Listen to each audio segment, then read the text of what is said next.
الحمد لله حق حمده والصلاة والسلام على رسوله وعبده وعلى آله وصحبه ووفده أما بعد قال الله تبارك وتعالى في كلامه المجيد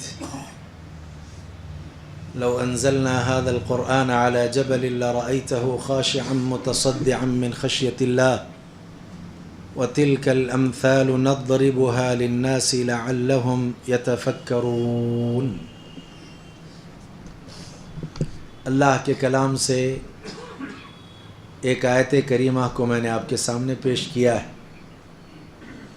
اللہ رب العالمین نے اس میں اس بات کو واضح فرمایا لو انزلنا هذا القرآن على جبل، اگر ہم قرآن کو کسی پہاڑی پر نازل کر دیں لَرَأَيْتَهُ خَاشِعًا مُتَصَدِّعًا مِّن خَشْيَةِ اللَّهِ، تو آپ دیکھیں گے کہ خشیت الہی سے وہ پہاڑ پست ہو کر ریزہ ریزہ ہو جائے گا۔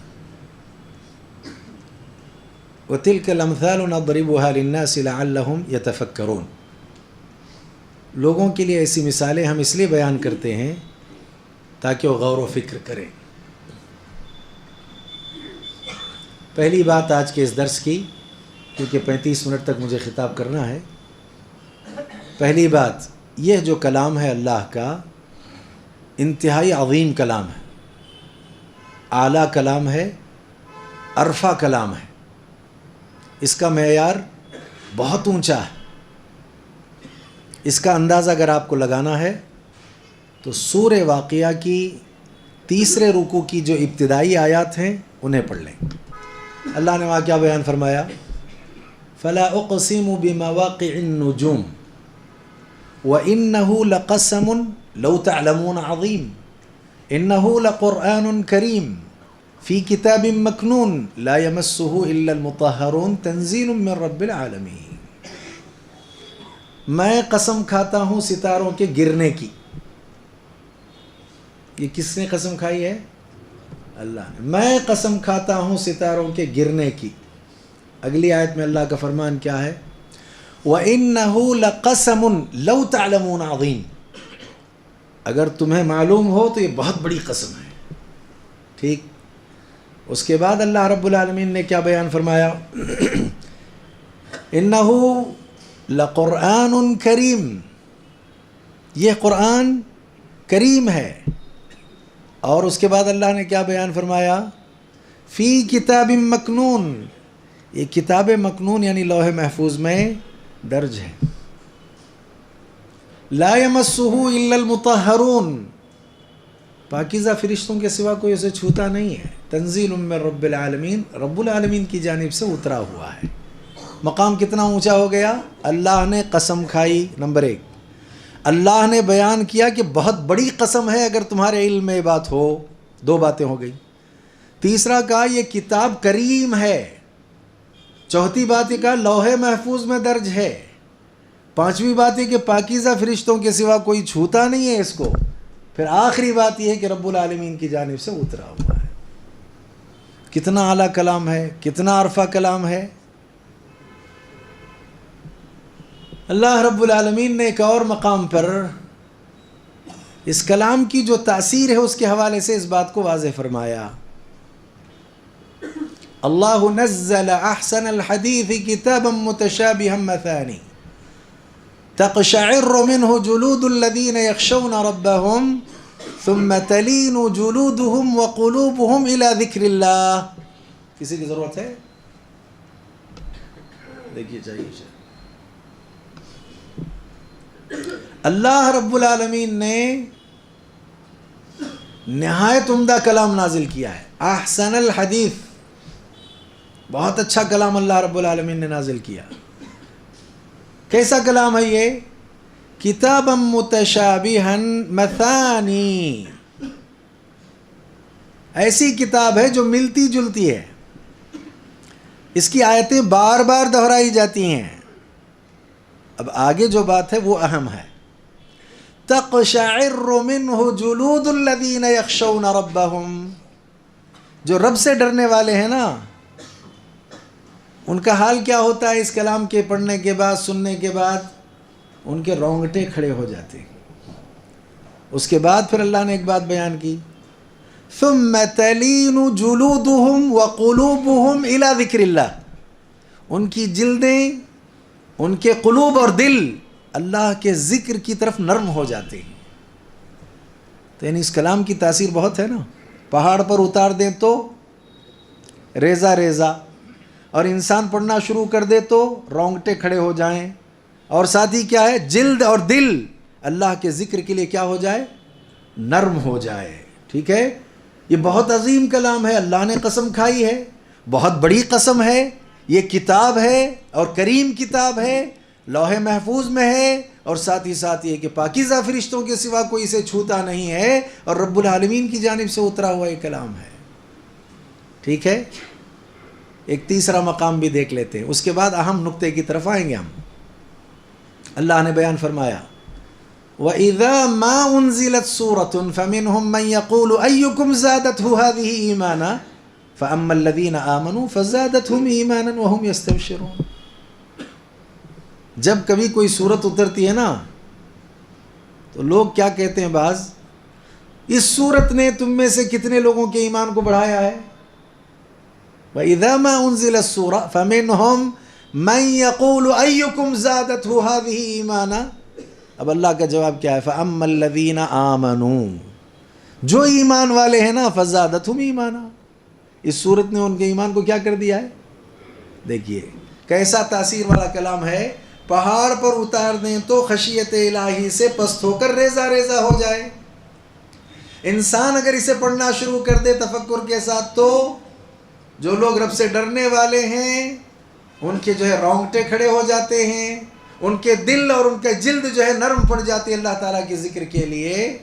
اور ساتھ ہی ساتھ میں نے سورہ جو ہے واقعہ کے آخر رکوع کے ابتدائی آیات سے بتایا کہ کلام بڑا عرفہ ہے، اور اس آیت میں تو یہ ہے کہ ایمان والوں کا ایمان قرآن کی صورتوں سے کیا ہوتا ہے، بڑھ جاتا ہے۔ ٹھیک ہے نا۔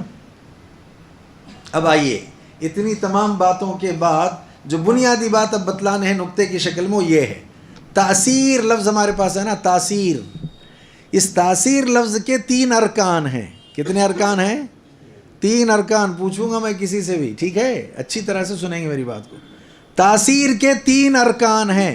پہلا رکن مؤثر، دوسرا رکن متاثر، اور تیسرا رکن مؤثر۔ متاثر کیا ہے اور مؤثر کیا ہے، مؤثر کیا ہے، اسے ہم دیکھیں گے۔ مؤثر قرآن ہے۔ بھئی اثر کس کے ذریعے ہوتا ہے؟ مؤثر کیا ہے؟ قرآن، پہلا رکن۔ دوسرا رکن متاثر، متاثر کون ہوتا ہے؟ دل، ٹھیک ہے نا۔ اور تیسرا، اس قرآن سے دل کو متاثر کرنے کے لیے ان دونوں کے درمیان ایک تیسرا رکن وسیلہ اور ذریعہ ہے۔ تیسرا رکن کیا ہے؟ وسیلہ اور ذریعہ۔ وہ وسیلہ ہم اپنائیں گے، وہ ذریعے کو اگر ہم اختیار کریں گے تو مؤثر اثر ڈالے گا اور متاثر اثر لے گا، ٹھیک ہے۔ تو مؤثر قرآن مجید، متاثر دل۔ اب سوال یہ ہے کہ قرآن ہے کہ نہیں محفوظ؟ بالکل ہے، مؤثر محفوظ ہے، نزول کے زمانے سے لے کر آج تک محفوظ ہے، من و عن محفوظ ہے، اس میں کوئی تبدیلی واقع نہیں ہوئی، اس میں کوئی تغیر نہیں آیا، نہ حرف نہ زبر نہ زیر، کسی طرح کا کوئی تغیر نہیں، تو مؤثر ہے۔ اچھا، متاثر کیا ہے؟ دل۔ دل بھی ہے کہ نہیں؟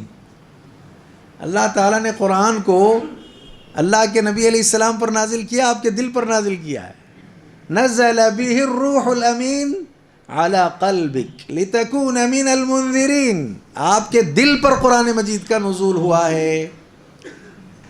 تو پھر اس کا مطلب یہ کہ قرآن کی تلاوت کا اثر ہاتھ پیر سے زیادہ کہاں ہونا چاہیے؟ دل پر ہونا۔ یہ متاثر ہے، یہ کیا ہے؟ قرآن مؤثر ہے، دل متاثر ہے۔ اچھا، اب یہ مؤثر اثر ڈالے اور متاثر دل اثر لے، اس کے لیے جو درمیان میں تیسرا رکن وسیلہ ہے نا، وہ وسیلہ کیا ہے؟ اس کو ذہن میں رکھیں، وہ ہے القراءۃ والتدبر۔ کیا ہے وہ؟ القراءۃ والتدبر، قرآن کی قرأت کرنا اور سمجھ کر کے قرأت کرنا، اس سے کیا ہوگا؟ دل متاثر ہوگا.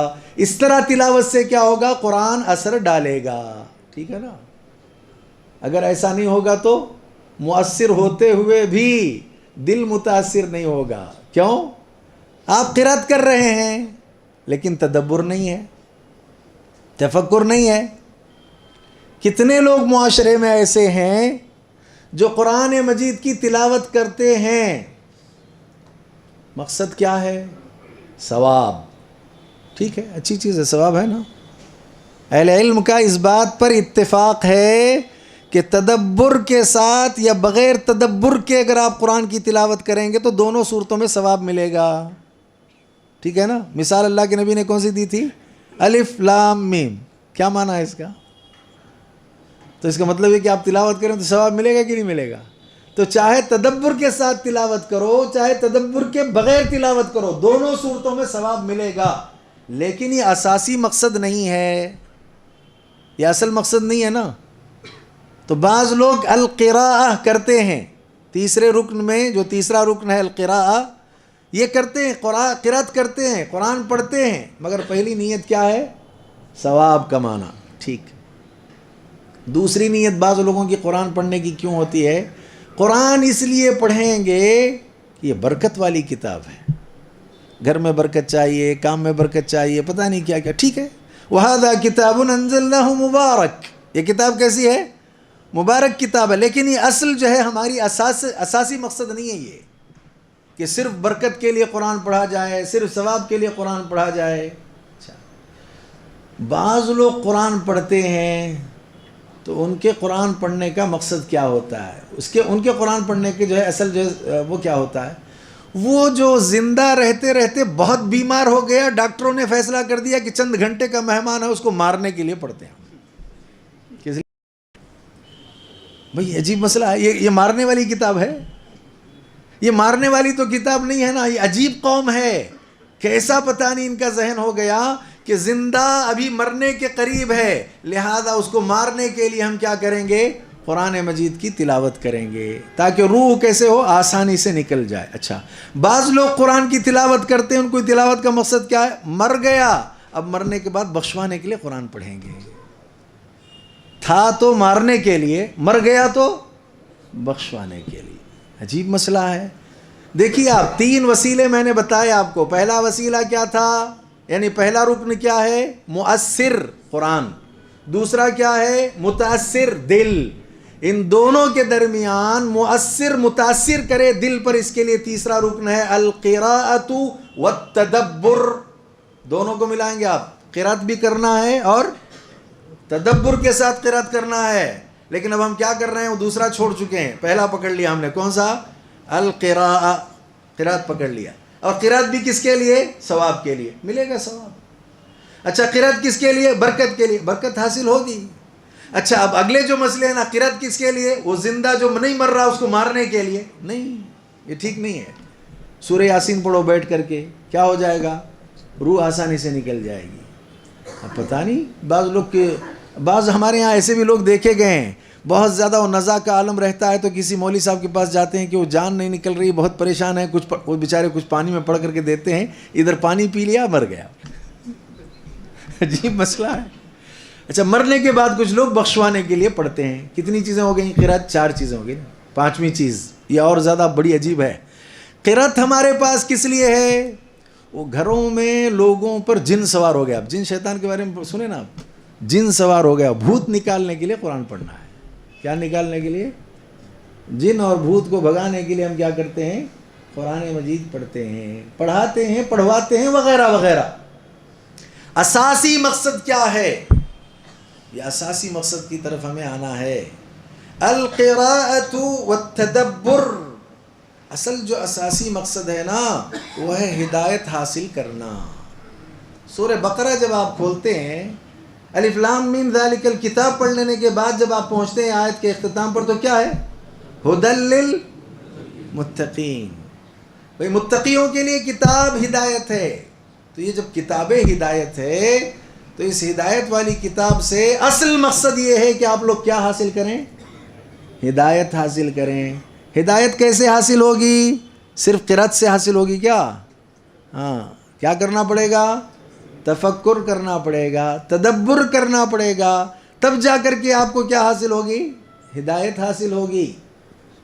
اچھا، جن لوگوں نے، اب اگلی بات کی طرف چلتے ہیں، ایک مسئلہ ہو گیا ہے، اگلی بات کی طرف چلیں گے۔ جن لوگوں نے بھی اللہ کی مراد کو پانے کی کوشش کی قرآن کے ذریعے، تدبر سے کام لیا، تفکر کیا، اللہ رب العالمین نے ان کو ہدایت دی۔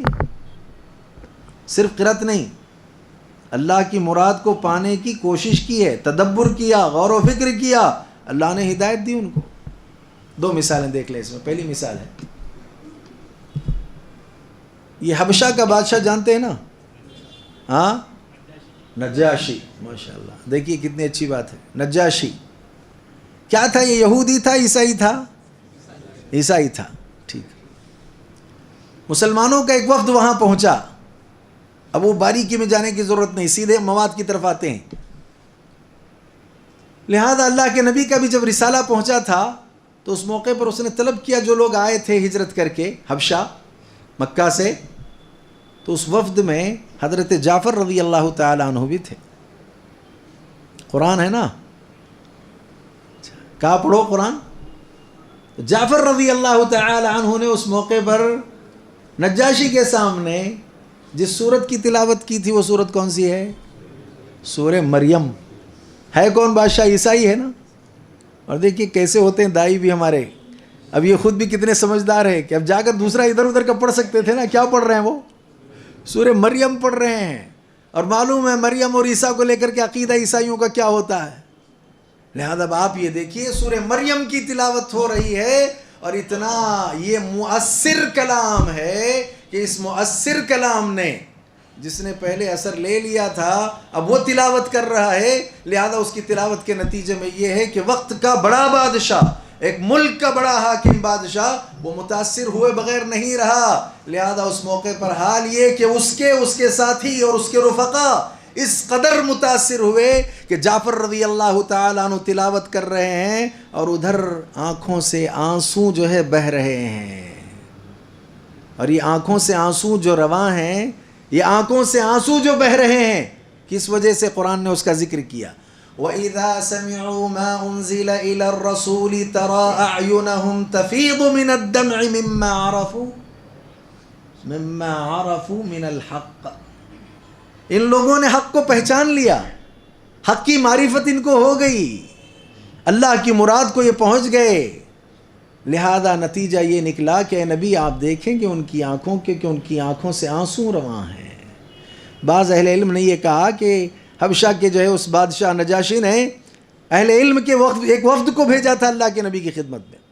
وہاں جا کر کے انہوں نے تلاوت سن لیا تو متاثر ہوئے، ان کی یہ کیفیت تھی۔ بہرحال نجاشی ایمان لے آیا، اس کے ساتھی اور رفقا ایمان لائے۔ کیسے؟ ایسے ایمان لائے ہیں، تفکر کے بعد نا نتیجے پر پہنچے، تب جا کر کے متاثر ہوئے، اور متاثر ہو کر کے کیا کیا انہوں نے؟ اسلام قبول کر لیا۔ اچھا، اسلام قبول کرنے کے بعد دیکھیے معیار کتنا اونچا ہو گیا ہے۔ ایک وقت آیا ایسا بھی کہ اللہ تعالیٰ نے ان کے سلسلے میں جو موت کا فیصلہ لکھا تھا، وہ موت کا فیصلہ صادر ہوا، اور حبشہ کا بادشاہ نجاشی انتقال کر گیا۔ کیا کہا اللہ کے نبی علیہ الصلوۃ والسلام نے؟ مات اليوم اخ لکم، آج کا ایک دن ایسا دن ہے کہ آج کے اس دن تمہارے بھائی کا انتقال ہو گیا ہے۔ دیکھیے اللہ کے نبی کو دیکھا تھا نجاشی نے؟ نہیں دیکھا ہے، لیکن یہ کہ اس کے باوجود اللہ کے نبی علیہ السلام فرماتے ہیں کہ آج کا دن وہ دن ہے کہ تمہارے بھائی کا انتقال ہو گیا، نجاشی کا انتقال ہو گیا۔ اتنا ہی نہیں، آپ علیہ الصلوۃ والسلام نے کہا کھڑے ہو جاؤ، اس پر ہم نماز ادا کریں گے۔ اہل علم اسی لیے کہتے ہیں کہ جس مقام پر مسلمانوں میں سے علم ہو دوسرے مسلمانوں کو کہ ان مقام پر ان کے انتقال کے بعد نماز جنازہ ادا نہیں کی گئی، راجح بات یہ ہے کہ وہاں ان کی جانب سے یا اس کے اطراف و اکناف میں ان کی جانب سے نماز جنازہ ادا کی جا سکتی ہے۔ ٹھیک ہے نا؟ تو اللہ کے نبی علیہ الصلوۃ والسلام نے یہ کہا کھڑے ہو جاؤ، ان کے لیے ہم نماز پڑھیں گے۔ تو یہ آنکھیں اشکبار ہونا، متاثر ہو کر کے رو پڑنا کب ہوا ہے؟ یہ صرف قرأت سننے سے، صرف قرأت کرنے سے، یا اس کو سمجھنے سے، آیتوں کو تفکر کے بعد، تدبر کے بعد یہ نتیجہ آیا تھا نا کہ ایمان لائے بغیر نہیں رہ سکے۔ اچھا چلیے، ہم جانتے ہیں نا اللہ کے نبی علیہ السلام پہلی وحی کے بعد غار حرا سے جب واپس آئے تو گھبرائے ہوئے تھے، سارا واقعہ آپ لوگوں کے علم ہے۔ خدیجۃ الکبریٰ رضی اللہ عنہا لے کر کن کے پاس پہنچی؟ ورقہ ابن نوفل کے پاس، ساری خبر سنا دی کہ ایسا ہوا، ایسے ہوا، ایسے ہوا۔ اور عجیب مسئلہ دیکھیے، وہاں نجاشی بادشاہ نے کلام کو سن کر کے کہا تھا، اس کو سننے کے بعد تو ایسا لگتا ہے کہ یہ وہی کلام ہے جو کس پر نازل ہوا۔ اب یہاں دیکھیے ورقہ ابن نوفل نے ساری خبر سنی اور سن کر کے کیا کہتے ہیں معلوم ہے؟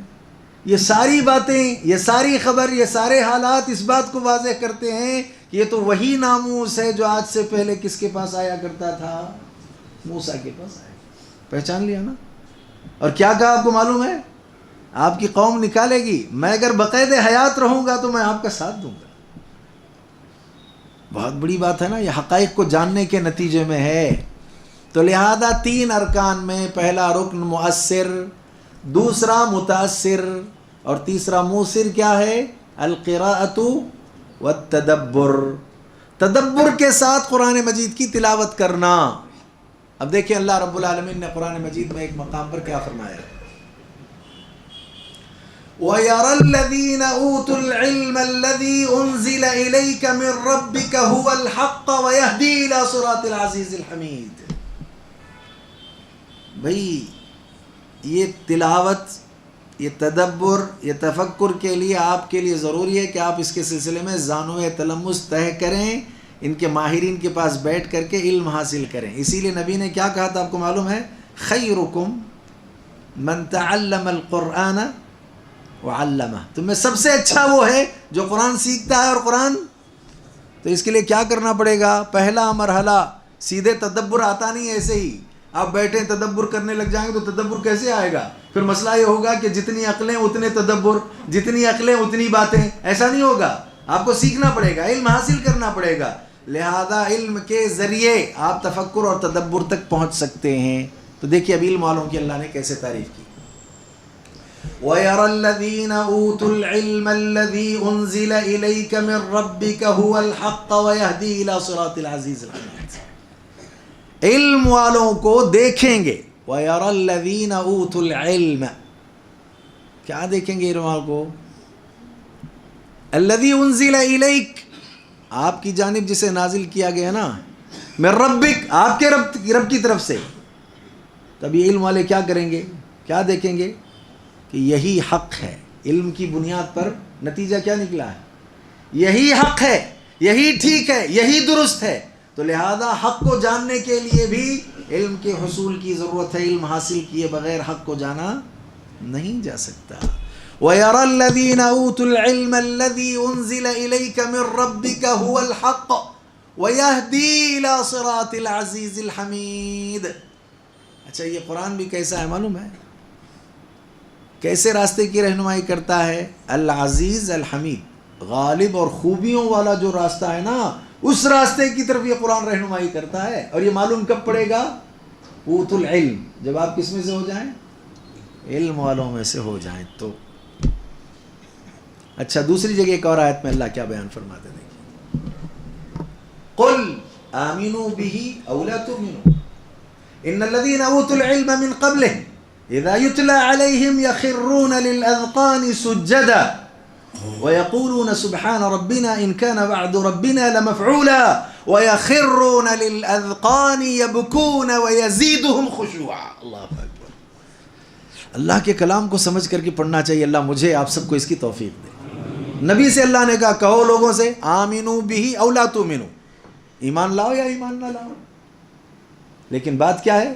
ان الذین اوتوا العلم من قبل، اس سے پہلے جن لوگوں کو علم دیا گیا ان کا حال کیا تھا؟ تم ایمان لاؤ نہ لاؤ اس سے کیا مطلب ہے، لیکن پہلے جن کو علم دیا گیا ان کا حال کیا تھا؟ ان الذین اوتوا العلم من قبل اذا یتلی علیہم، قرآن کی آیتیں جب ان کے سامنے تلاوت کی جاتی ہے نا، یخرون للاذقان سجدا، اپنے ٹھوڈیوں کے بلوں کس میں گر جاتے ہیں؟ دیکھیے اثر دیکھیے قرآن کا. ہم تو ایسے ہی نہیں کرتے نا. اب ہمارا حال یہ کہ کبھی کبھی امام صاحب سجدے کی آیت پڑھ لیتے ہیں. اگر کسی امام نے ایسا کر لیا کہ سجدے کی آیت پڑھنے کے بعد جاتے ہوئے اللہ اکبر نہیں کہنا ہے, ایسے ہی سیدھے چلے جاتے ہیں, پیچھے والوں کا کیا حال ہوگا؟ ان کو یہ بھی معلوم نہیں کہ آیا ہے کہ نہیں سجدے کی والی آیت, صرف تلاوت کے اعتبار سے. اچھا اگر آ بھی جاتا اللہ اکبر کہہ کر کے جاتے ہیں, فرض کر لے خواتین وغیرہ اپنی جگہ پر ہیں, اگر امام صاحب نے صرف یہ نہیں کہا کہ سجدہ ہے پہلی رکعت میں, تو اللہ اکبر کہہ کر کے جائیں تو وہ رکوع میں ہے اور یہ سارے سجدے میں ہیں. کون؟ خواتین کہاں ہیں؟ رکوع میں. یہ کہاں ہے؟ کیوں؟ امام صاحب نے کہا نہیں نا. تب آپ یہاں دیکھیے کیا حال ہے. سجدے میں جانے کا مطلب یہ ہوا کہ تدبر ہے, تفکر ہے. اذا یتلی علیہم یخرون للاذقان سجدا, ٹھوڑیوں کے بر وہ کیا کرتے ہیں؟ سجدے میں جاتے ہیں. آگے اور اللہ نے ایک بات بیان کی. اللہ رب العالمین نے فرمایا یخرون للاذقان سجدا ویقولون سبحان ربنا ان کان وعد ربنا لمفعولا. کہتے ہیں وہ لوگ, نتیجہ دیکھیے غور و فکر کا, ہمارے رب کی ذات ہر عیب سے پاک ہے اور ہمارے رب کا کیا ہوا وعدہ ہر حال میں پورا ہونے والا ہے. پھر کیا حال ہوتا ہے؟ پھر حال یہ ہوتا ہے کہ پہلے تو صرف ٹھوٹیوں کے بر سجدے میں گئے تھے نا, اب قرآن نے کہا یبکون ویزیدہم خشوعا, اب روتے روتے سجدے میں جاتے ہیں اور ان کے خشوع اور خضوع میں کیا ہوتا ہے؟ اضافہ ہوتا ہے. کب ہوگا یہ؟ وہی بات تیسرا رکن جو بتایا نا, مؤثر متاثر, اور دونوں کے درمیان ایک تیسرا وسیلہ کیا ہے؟ القراءۃ والتدبر. قرات کرنا اور کیا کرنا؟ تدبر کرنا. تدبر کرو گے تو یہ معاملہ ہوگا, نہیں تو نہیں.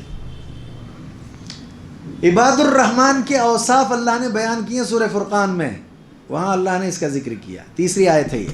اللہ فرماتے ہیں والذین اذا ذکروا بآیات ربہم لم یخروا علیہا صما وعمیانا.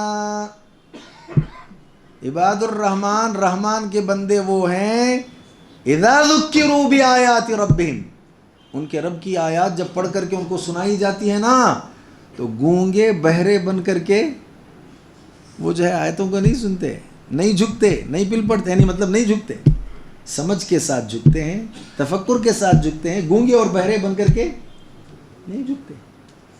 تب کیا کرنا چاہیے؟ عباد الرحمن ہے کہ نہیں ہے؟ سب ہے نا, ہم لوگ رحمان کے بندے ہیں نا. پھر یہ وصف کہاں گیا؟ والذین اذا ذکروا بآیات ربہم لم یخروا علیہا صما وعمیانا. میں نے کہا قرات اور تدبر ایک رکن ہے. یہ کتنے لوگ قرات کرتے ہیں؟ مقاصد بتا دیا میں. کتنے لوگ ایسے ہیں جو رمضان سے رمضان تک 11 مہینے قرات ہی نہیں کرتے ہیں, ان کا حال کیا ہوگا؟ تدبر کا مرحلہ بعد کا ہے نا, قرات ہی نہیں, قرآن کی تلاوت ہی نہیں ہے. شہر رمضان آ جائے تو تلاوت شروع ہو جاتی ہے. لہذا بہت ضروری ہے ہمارے لیے کہ ہم کیا کریں؟ تفکر سے کام لیں, تدبر سے کام لیں اور پڑھیں, قرآن مجید کی تلاوت کریں. اگر ہم قرآن کو پڑھیں گے نہیں, قرآن کی تلاوت کریں گے نہیں اور سمجھ کر کے نہیں پڑھیں گے, اصل مقصود, اصل ہدف یہ ہے تدبر, تفکر, عمل, ہدایہ. یہی اصل چیزیں ہیں نا بھئی. قرآن کے نزول کا مقصد ہدایت حاصل کرنا, قرآن کے نزول کا مقصد عمل کرنا, قرآن کے نزول کا مقصد یہ کہ تدبر سے اس کو پڑھ کر کے اللہ کے اوامر اور نواہی کو سمجھنا. یہی تو اصل مقصد ہے. اگر آپ یہ نہیں کریں گے تو ہوگا کیا؟ کہیں ایسا نہ ہو کہ یوم آخرت میں, قیامت والے دن, اللہ کے نبی امام الانبیاء, یہ جو امتیوں میں افضل ہے نا, تمام امتوں میں افضل امت ہی ہے نا. افضلیت کا سبب کیا ہے؟ ہاں, امام الانبیاء. آپ امام الانبیاء ہیں, لہذا امت کیا ہو گئی؟ جب آپ امام الانبیاء ہو گئے تو امت بھی ساری امتوں میں افضل ہو گئی. تو لہذا اس افضل امت میں ان لوگوں کے خلاف جو قرآن نہیں پڑھتے, اللہ کے رسول اللہ کے سامنے مقدمہ دائر کریں گے. وقال الرسول یا رب ان قوم اتخذوا هذا القرآن مہجورا. یہ میری قوم ہے جس نے قرآن کو چھوڑ دیا. اب 11 مہینے قرآن چھوڑ دیا. کیا یہ چھوڑنا نہیں ہے؟ ہر دن قرآن مجید کی تلاوت ہونی چاہیے نا, قرآن مجید کو پڑھنا چاہیے, سمجھ کر کے پڑھنے کی کوشش کرنا چاہیے. اچھا ایک عجیب بات دیکھیے, بعض لوگوں کا ایک خیال ہے, یہ تیسرا نقطہ ہے جو میں بیان کر رہا ہوں. وہ کیا خیال ہے بعض لوگوں کا؟ ہم قرآن مجید کی تفسیر کو پڑھ نہیں سکتے، ہم قرآن مجید کی تفسیر نہیں کر سکتے، ہم اس کا علم حاصل نہیں کر سکتے، لہذا ہم نہیں سمجھ سکتے. دیکھیے، سمجھ نہیں سکتے، علم نہیں حاصل کر سکتے، نہیں پڑھ سکتے، یہ ساری باتیں کی جاتی ہیں، ساری باتوں کو واضح کیا جاتا ہے. امام ابن القیم رحمہ اللہ نے اپنی ایک کتاب البیان،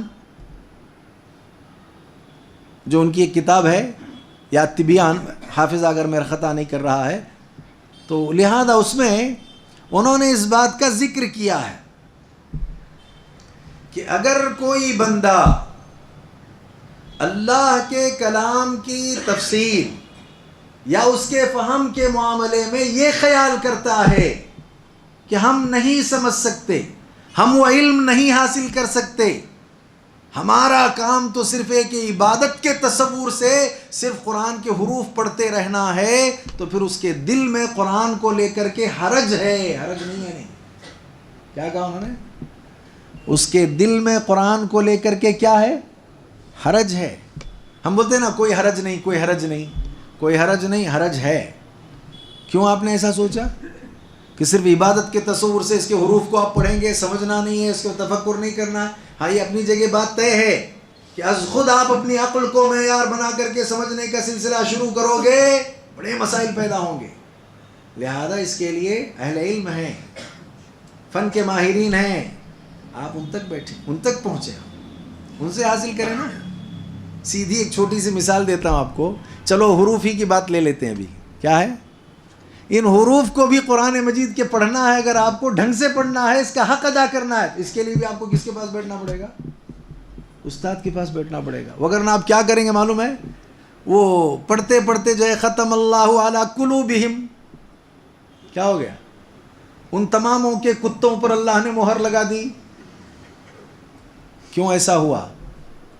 صرف لفظ صحیح نہ نکالنے کی وجہ سے. کیا تھا وہ؟ قلب قلوبہم. آپ نے کیا کہا؟ قلوبہم. کیا فائدہ ہوا اس کا پڑھنے کا آپ کا؟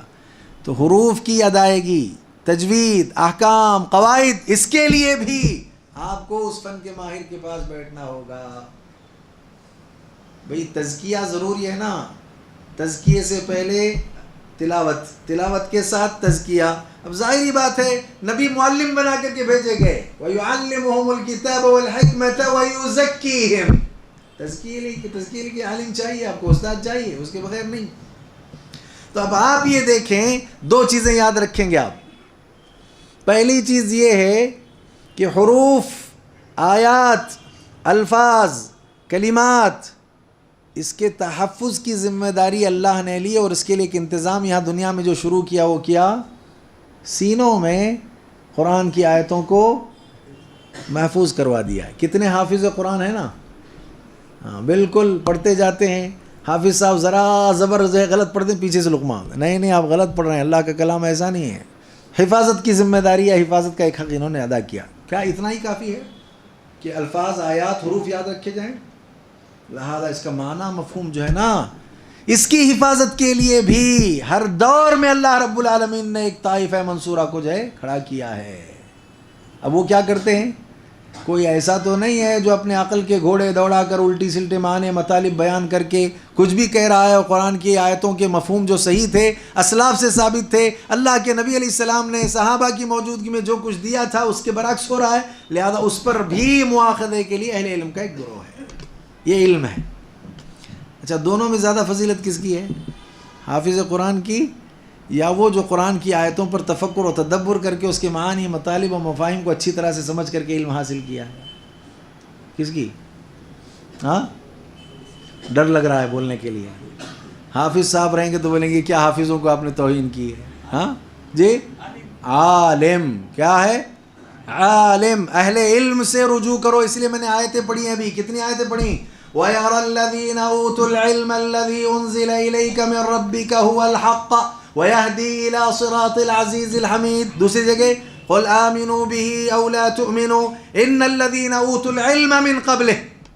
اب اولو العلم کے بارے میں تو اتنی آیتیں کہ وہ پڑھتے جائیں تو وقت پورا جو ہے ناکافی ہو جائے گا. تو لہذا اس اعتبار سے حفاظت دونوں طریقے سے ہونی چاہیے، آیات بھی محفوظ ہوں اور اس کا صحیح معنی، مفہوم اور مطلب بھی کیا ہونا چاہیے، محفوظ رہنا چاہیے۔ دونوں کے لیے اللہ رب العالمین نے افراد کو تیار کیا ہے۔ ادھر آیات کو محفوظ کرنے کے لیے حفاظ ہیں، ہو گیا، ہو جاتے بتائیں، ٹھیک ہے، آیات کو محفوظ کرنے کے لیے حفاظ ہیں، معانی و مطالب کی حفاظت کے لیے منصورہ طائفہ منصورہ موجود ہے۔ لہذا اب کوئی تبدیلی تغیر اس میں نہیں، جو بھی کرنے کی کوشش کرے گا اس کی نشاندہی ہوتی رہے گی۔